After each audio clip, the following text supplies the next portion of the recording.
বর্তমানে রাজনীতি ফানি ভিডিওর একটা লাইন হয়ে গেছে, তো আমরা রাজনীতি নিয়ে একটা ফানি ভিডিও দেখি।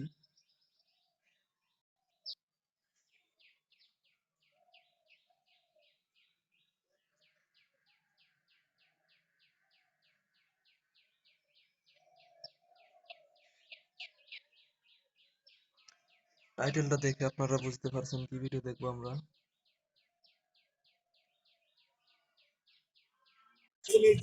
চান্দাবাদ চান্দাবাদ শুধু মির্জা আব্বাস মির্জা আব্বাস মির্জা আব্বাস একটা চলকি দিয়ে দিতে বলবো হাতের সামনে।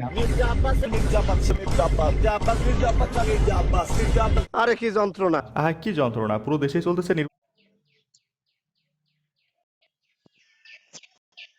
আর ঢাকাতে চলতেছে শুধু জি বাংলার সিরিয়াল। এখানে ভাই প্রতিদিনই আসতেছে নতুন নতুন পর্ব। বাংলাদেশে আর কোনো নির্বাচন নাই, একটাই নির্বাচন, ঢাকা ৮ মির্জাপুর। ঢাকা ৮ আসনে আমাদেরকে চাঁদাবাজ থেকে মুক্ত করে দেওয়া। কার কথা বলতেছ? তোর নামটা পয়সা বলো। দেখেন ভাই, এই দুই ক্যারেক্টার রিয়েল লাইফ ড্রামা শুরু করে দিচ্ছে। দেখে যা মনে হচ্ছে, একজন আরেকজনের পিছনে খোঁচা না মারতে পারলে পেটের ভাত হজম হয় না। ওরা ঘুমায় থাকলেও ঘুম হারাম করে দিব, জেগে থাকলে ওদের জাগনা হারাম করে দিব। তাদের নির্বাচনী প্রচারণাই হচ্ছে কে কার পিছনে কতটা খোঁচা দিতে পারবে, ঠিক যেমন টম এন্ড জেরির মতো। এখন আল্লাহর রাস্তায় বিশ্রাম নেন। যা খুশি তাই কগিয়া, আমি কোনো কথা কমো না। চলেন এখন আমরা এই দুই ক্যারেক্টারের কিছু কমেডি দেখি, দেখা যাক কে কার থেকে বেশি পোনটামিতে এগিয়ে আছে। So let's start. একটু আগে নাসিরুদ্দিন পাটোয়ারি ভার্সেস মির্জা আব্বাস, তাদের নির্বাচনের সেরা একটা মুহূর্ত দেখলাম, যেখানে মির্জা আব্বাসের এক কর্মী একটা কুকুরকে লাথি মেরে সরাই দিতেছে। এরপরেই এই পোস্টটা হয় ভাইরাল। আর মানুষ পান নাই, বারবার শুধু আমার উপরেই। এরপরে চলে আসে আমাদের পোস্টার বয় নাসিরুদ্দিন পাটোয়ারি। তারে দেখলাম রাস্তা রাস্তায় খুঁজতেছে সেই কুকুরটাকে যেটাকে লাথি মারা হয়েছে। ওইটাকে নাকি তিনি সাবান দিয়ে গোসল করাইবে। দেখেন, লাথি মেরেছে যাদের কর্মী সমর্থক, তাদের চেয়ে ওই কুকুরটা অনেক ভালো। এই জন্য হলো ওই কুকুরকে হলো গোসল করানো উচিত, কারণ যারা লাথি মেরেছে তাদের থেকে এই কুকুর অপবিত্র হয়েছে। পাকিস্তানের একজন গ্যাংস্টার আছে দাউদ ইব্রাহিম, তো ঢাকা ৮-এ এই ধরনের দাউদ ইব্রাহিমরা চলে এসেছে। কার কথা বলতেছ? তোর নামটা পয়সা বলো তো, কার কথা? আসলেই তো কথাটা কারে বলছে, নামটা বলেন আগে। আব্বাস উদ্দিন ওরফে মির্জা আব্বাস। ওই বেটা, কার কথা বলতেছিস তুই? দেখছেন অবস্থাটা ভাই। আর যাই বলেন না কেন, 12 তারিখে নির্বাচন মানি না, মানবো না। নির্বাচন মিনিমাম আরও 1 মাস পিছাতে হবে। এত তাড়াতাড়ি এত সুন্দর কমেডি হারাতে চায় না, কি বলেন? বাংলাদেশের সবচেয়ে বড় আলেম আল্লামা মির্জা আব্বাস। খালি উল্টো পাল্টার কথা কয়, মানে পায়ে পাড়া দিয়ে ঝগড়া করতে চায়। ভাই দফা এক দাবি এক, এই নির্বাচন মানি না, মানবো না। নির্বাচন মিনিমাম আরও 1 মাস পিছাতে হবে। কি একমত হলে কমেন্টে হাত তুলেন। দেখেন, মির্জা আব্বাসের উপরে শুধুমাত্র নাসিরুদ্দিন পাটোয়ারি একা খেপে নাই, সাথে আছে আমাদের জননেতা খায়রুল দেওয়ান। তিনি তো দেখতেছি আগুনে ঘি ঢালতেছে। আমি যদি দাওয়া দেই মির্জা আব্বাসে, ঢাকা শহরে থাকতে পারবো না, গ্রামে চলে যেতে হবে। এদিকে এত হুমকির পরেও পরিবেশ ঠান্ডা করার জন্য মির্জা আব্বাস তার বাসায় আমন্ত্রণ জানাচ্ছে একবেলা খাইয়ে পেট ঠান্ডা করার জন্য। আমার বাসায় আপনারা এসে চা খাই যান, চা খান, নাস্তা খান, বিরিয়ানি খান, সব খাবো। জীবনের নিরাপত্তার হুমকিতে আছি। ও যে আগে বলে তুই কই আসিস, ঘরে আয়, তোর দেখে ছাড়বো, এখন বলে বিরিয়ানি খাওয়াবে, এটা বলে ডাকতে চায়। এটা এগুলো হলে প্রচ্ছন্ন হুমকি দিচ্ছে, ইনডিরেক্ট হুমকি দিচ্ছে। ভাই আব্বাস সাহেব কি মুসিবতে পড়ছে বলেন। বেচারা একবেলা খাইতে রাখতেছে, সেখানেও নাসিরুদ্দিন পাটোয়ারি যাইতে ভয় পায়। অবশ্য ভয় পাওয়াটাও স্বাভাবিক, বেচারা রাস্তা দিয়ে নির্বাচনী প্রচারণা করতে যায়, সেখানেই ডিম ফাটানো হয়। শান্ত থাকার চেষ্টা করছেন, ডিম এই মুহূর্তে ডিম মারছেন, দেখতেই পাচ্ছেন। ভাই আমার রাস্তা দাঁড়িয়ে নির্বাচনী প্রচারণা করতে গেলে সেখানে মাথায় ডিম ফাটানো হয়। আর যদি যায় বাসায় বিরিয়ানি খাইতে, তখন কদম জোড়া যে ফাটানো হবে না, এর গ্যারান্টি কি বলেন?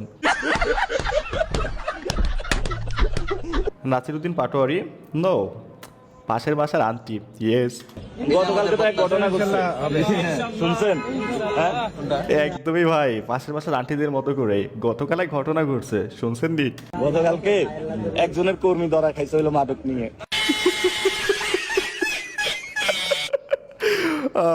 পাশের বাসার আন্টিদেরও ফেল মাইরা দিচ্ছে।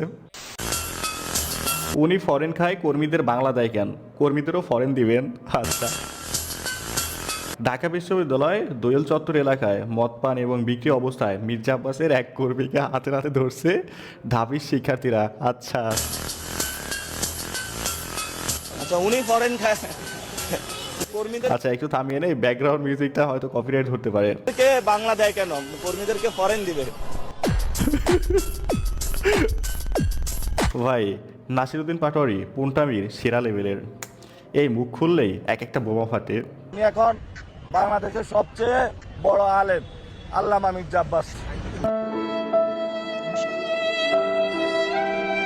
ভাই বিলিভ মি, মির্জা আব্বাস যদি আগে বুঝতে পারতো না তার সাথে নাসিরউদ্দিন পাটোয়ারি এইরকম পোন্টামি করবে, তাইলে নিজের জীবন দেওয়া হইলো আমাদের হাদি ভাইকে রক্ষা করতো।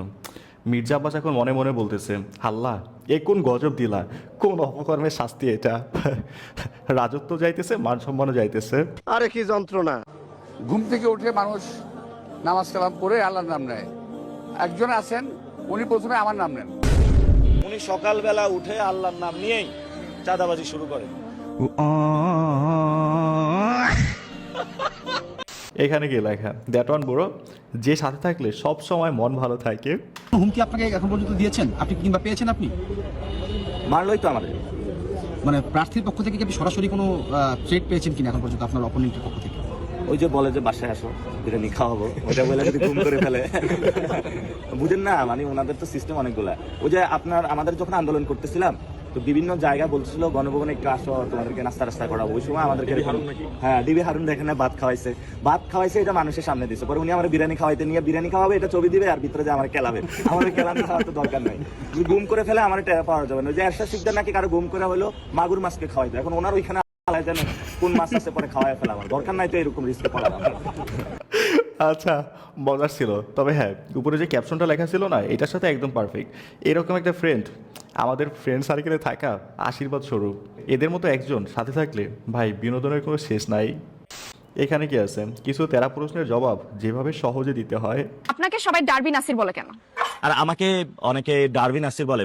বেসিক্যালি এই শব্দটা বলেছিল ছাত্রদল। তো ছাত্রদলের এক ভাই হলো ডারবির মধ্যে করে গাঁজা খাচ্ছিল। আমি বললাম ভাই গাঁজা এগুলা বন্ধ করতে পারেন না আপনারা, গাঁজা ব্যবসা গাঁজা খাওয়া। তো ওটা তাদের মধ্যে একটা ক্ষোভ রয়ে যায়। পরবর্তীতে তারা যখন আমি এখানে রাজনীতি শুরু করি, তারা তাকে যেই শব্দটা আমি তাদেরকে বলেছিলাম ডারবি ছাত্রদল, তো তারা এই শব্দটা আমার নামে ব্যাপক হারে হলো বট বাহিনী দিয়ে প্রচার করে এবং সেটার মধ্যে দিয়ে তারা পুরো বাংলাদেশের মধ্যে নিয়ে যায়। তো সে জায়গায় আমি ছাত্রদলের ভাইদেরকে বলবো, শহীদ জিয়ার হাতে গড়া একটি সংগঠন এভাবে অপপ্রচারে লিপ্ত হবে আমি কখনো ভাবতে পারিনি।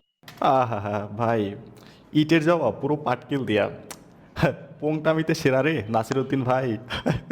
ভালো মানুষের সামনে যাতে নমিনেশন দেওয়া হয়, এসব গুন্ডা মাস্তান চাঁদাবাজদের সাথে নির্বাচন করে নিজের মান ইজ্জত যাচ্ছে।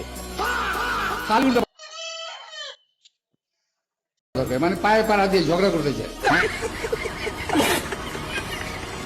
তবে ভাই ভিডিও শেষ সময় দাঁড়িয়ে নাসিরউদ্দিন পাটোয়ারিকে নিয়ে একটা কথা না বললেই নয়। তার যে বডিটা দেখতেছেন না, এটা কোনো বডি না, এটা হচ্ছে পুরো আস্ত একটা কলিজা। দেখেন ঢাকা আটাশন, এটা হচ্ছে খুবই ডেঞ্জারাস একটা এরিয়া যেখানে আমাদের হাদি ভাই জীবন দিছে। সেখানে দাঁড়িয়ে এই বেটায় বুক ফুলাই হাঁটতেছে কাউরে। তো গাইজ কি বুঝলেন আপনারা? বর্তমানে রাজনীতি ফানি লেভেলে চলে গেছে, বিনোদন। তো ভালো থাকবেন।